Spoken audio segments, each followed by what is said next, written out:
Ustadz, bagaimana hukum memakai siwak ketika berpuasa? Ini kaidah biasa, umum, termasuk amalan mustahab dengan catatan. Ya. Bahkan Nabi menyampaikan dalam hal ini, laula an asyqa ala ummati la amartuhum bisiwak. Ya, inda kulli shalah. Dalam pembahasan ini, Anda bisa lihat di amalan mustahab Kitabus Syam, ya, karangan At-Tarablusi di halaman ke-28. Tentang bab ini di halaman ke-29 paling bawah, nomor 4. Ya.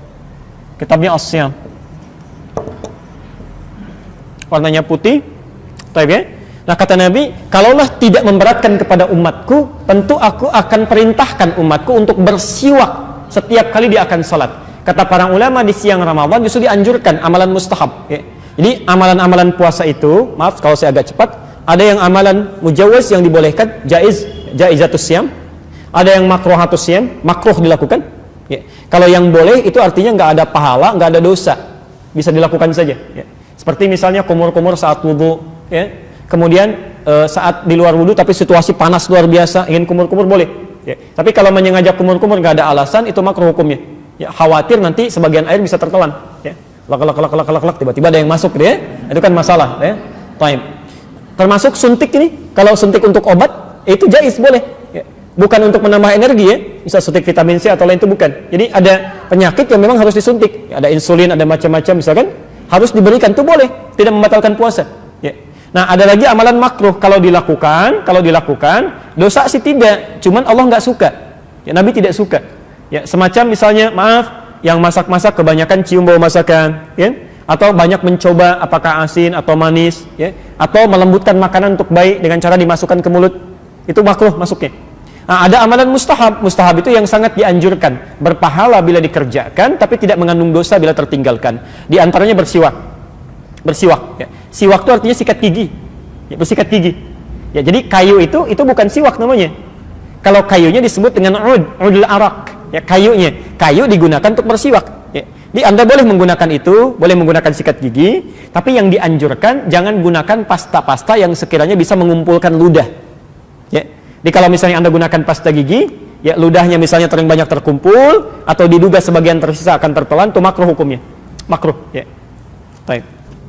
Jika kita tertinggal rakaat salat sunat tarawih di masjid, sedangkan salat di masjid lebih tersebut cepat, ya, bagaimana jamaah tersebut telah masuk rakaat kedua, rakaat terakhir, ya. Baik. Jika Anda tertinggal salat tarawih, maka yang pertama kita harus sempurnakan salat kita. Ya. Pertama, sebelum imamnya salam, maka tidak boleh memulai saf yang lain. Ya. Jadi kalau Anda masuk, imam masih misalnya tahiyat, ikut tahiyat, tidak ada masalah. Ya. Kecuali kalau misalnya pas mau salam Anda tunggu sampai bangkit selanjutnya, maka ikut rakaat imam dulu. Rakaat imam ikut, ya. Berapa yang akan Anda tunaikan? Misal Anda mau 11, ya. Imam baru kemudian sudah 8, Anda baru 6. Ya, silakan ikut, boleh. Ya, ikut dengan imamnya, sempurnakan sampai dengan tarawihnya. Beliau berjumlah 8, Anda berjumlah 6. Kalau kemudian Anda memilih untuk melengkapinya setelah itu, boleh Anda mundur. Ya, Anda mundur lengkapi, ya. Anda lakukan selanjutnya, baru kemudian witir dengan terpisah. Tapi kalau Anda ingin tutup witir pun bersama imam, sah dilakukan. Ya. Setelah itu malam Anda mau bangun lagi, sholat gak ada masalah. Dan tidak perlu dengan witir lagi. Ya. Apa perbedaannya? Kalau Anda mundur kemudian Anda lakukan, lanjutkan sholat Anda, lengkapi misal ingin 11, sah sholatnya tapi tidak mendapatkan pahala yang ada satu nih. Kata Nabi, orang yang sholat sampai dengan imam dia salam, hatta yansarif, maka kutibalahu dicatatkan baginya seperti sholat semalam suntuk, sepanjang malam. Ya, sepanjang malam. Jadi kalau bisa Anda bisa maksimalkan, kalau terlambat silahkan ikuti, ya, imamnya masuk ke situ, Anda bisa sempurnakan kemudian, atau tutup dengan imam, setelah itu Anda bisa bangkit lagi, Anda lanjutkan tanpa witir kembali. Jelas ya? Dan itu pernah dikerjakan, jadi gak ada masalah, dalilnya ada. Ya. Karena belum terbiasa saja ya, karena belum terbiasa. Kenapa Bu? Ibu harus sholat isya dulu, gak boleh menunaikan sholat tarawih, tidak boleh menunaikan sholat tarawih sebelum menunaikan sholat isya. Tadi saya jelaskan di awal, ya, kalau ibu tadi datang di permulaan, sholat tarawih itu waktunya dikerjakan setelah isya, setelah sholat isya. Jadi kita sholat isya dulu, baru sholat tarawih. Ya. Tidak tepat kalau sholat tarawih dulu sebelum sholat isya. Ya.